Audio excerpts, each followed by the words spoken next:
What do spiritual masters mean when they say that we are responsible for our own misery, that we are the cause of our own suffering?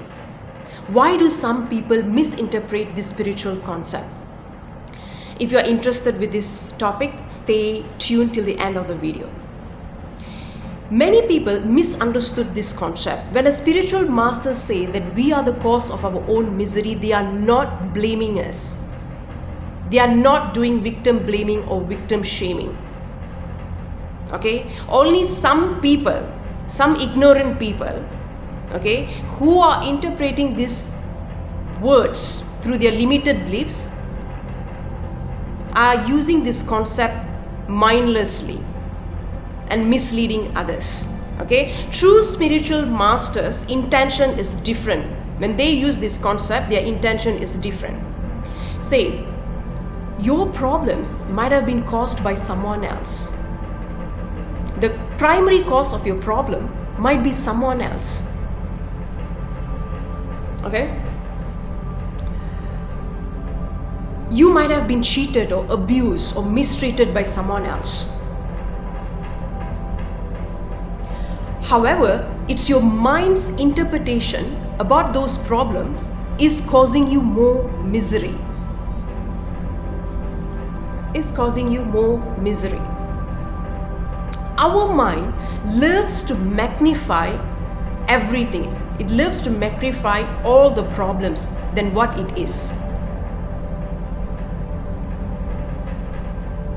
Okay? We don't look at the problems and our reality for what it is. Instead, we are looking at it through the lens of our past trauma, unhealed emotional wounds, limited belief systems, and the society's beliefs that has been imposed upon us. We don't usually look at the reality or any problems for what it really is, whether it's a good or bad thing.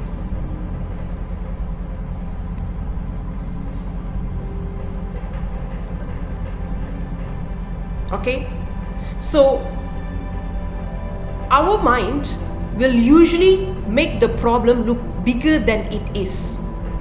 It will come up with many stories about the problems. Once it comes up with lots of stories and conflict about an issue, we will be in resistance with that problem. The more we resist it, the more that problem will persist and will not be able to solve the problem forever. And we will continuously suffer. Let's take a small issue as an example. Let's say we are walking past someone and we are greeting that person. We are telling them hi, hello, and we are smiling at them. Now let's say they didn't greet us back and they didn't even smile at us. Our mind will immediately come up with stories based on our limited beliefs or past experiences. We immediately come to a conclusion that, oh, the person is arrogant, the person is moody, the person is snobbish, or maybe I've done something wrong, maybe they are angry of me, blah, blah, blah, etc., etc., etc.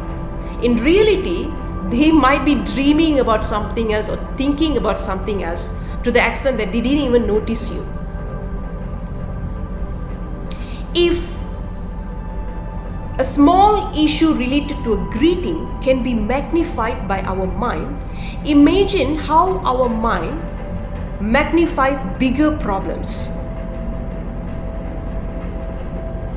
Imagine how it magnifies bigger problems. We have to do deep self-inquiry when we have an issue, when we have a problem, to look at the problem for what it is, to know if we are really looking at it for what it is or if we are really projecting our limited beliefs and unhealed emotional wound onto those problems or onto the person who we perceive as the cause of our problems.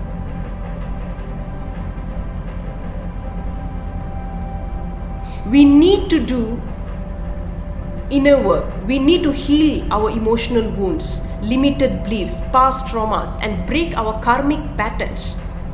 Because all of those things are part of our karmic patterns. and we'll view the reality through the karmic lens, which makes us suffer for the rest of our lives.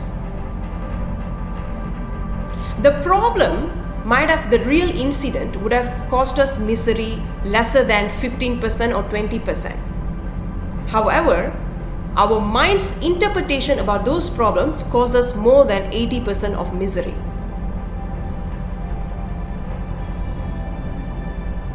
Now let's look at it from second perspective. Now let's look at the second sentence. This is a little bit different from the first sentence. What does it mean when a spiritual master says, let's take responsibility to solve our own problem? Now, this doesn't mean that he's blaming you. Okay, and this also does not mean that you shouldn't call out on someone's misbehavior. This doesn't mean that you have to discount other people's mistakes. It simply means taking the hand in our power to solve our problems rather than constantly blaming, complaining, and ruminating about it. When we are in resistance with a problem, we'll constantly complain, blame, and ruminate about it, which magnifies the problems. Okay? When we are constantly complaining and blaming, we are giving away our power to someone else.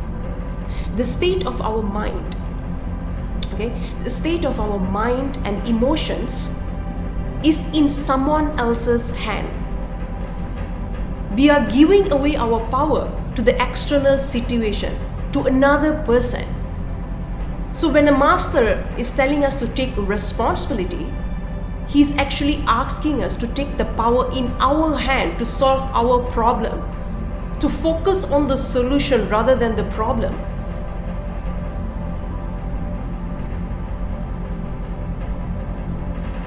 See, this incident, your problem, whatever the problem is, that incident would have occurred once many years ago, many decades ago, or it would have occurred few times many years ago, or it would have occurred last week, last month. It would have just occurred once or twice. However, our mind repeatedly play that incident over and over again and causes more misery. The conflicts that we create in our head repeatedly about those issues is causing us more emotional pain. Hence, we are the root cause of our own misery. Am I right? So when you take responsibility to do our inner work, to look at the problem from a higher perspective. In order for us to look at a problem for higher perspective and to look at it for what it truly is, we need to do deep self-inquiry. We need to do deep emotional healing, break our karmic pattern, do our inner work, and constantly tap into our higher self, our true self.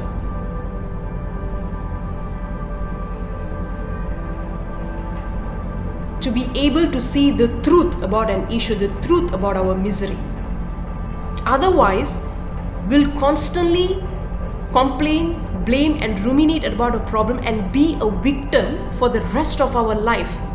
Have you seen some people who complain about a problem that happened a decade ago or 2 decades ago? Meanwhile, some of them will be still complaining at their deathbed. Have you seen such people? The cause of their misery is them, not the problem which occurred to them 20 years ago, 10 years ago. It might have been the primary cause of their problem. But right now, they are the cause of their own misery.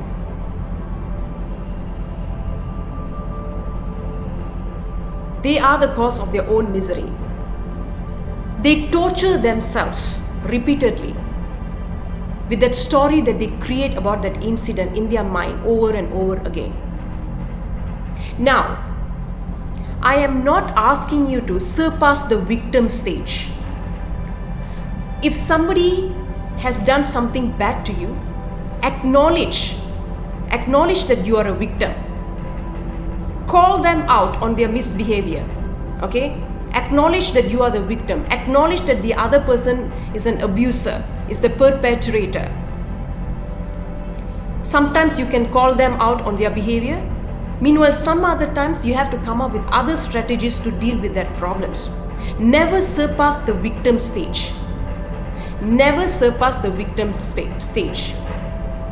However, once you've acknowledged that you are the victim, that the other person is the perpetrator, once you sit with that feelings, then you have to take the next step. You have to take the responsibility to solve your problems, to do deep self-inquiry, to do emotional healing, and handle that problem intelligently, to come out faster from that misery. You have to solve the problem intelligently and look at it from a higher perspective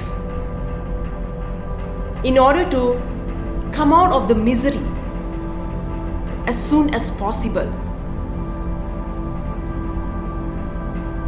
So we have to take responsibility. The power is in our hand. Taking responsibility in our hand to solve our problem means taking the power in our hand. They are asking you, the spiritual masters asking you to be an empowered person rather than a victim for the rest of our life. Do you want to be a victim or do you want to be a victor? The decision is in your hand. You decide. Let me know what you think about this issue. Thank you.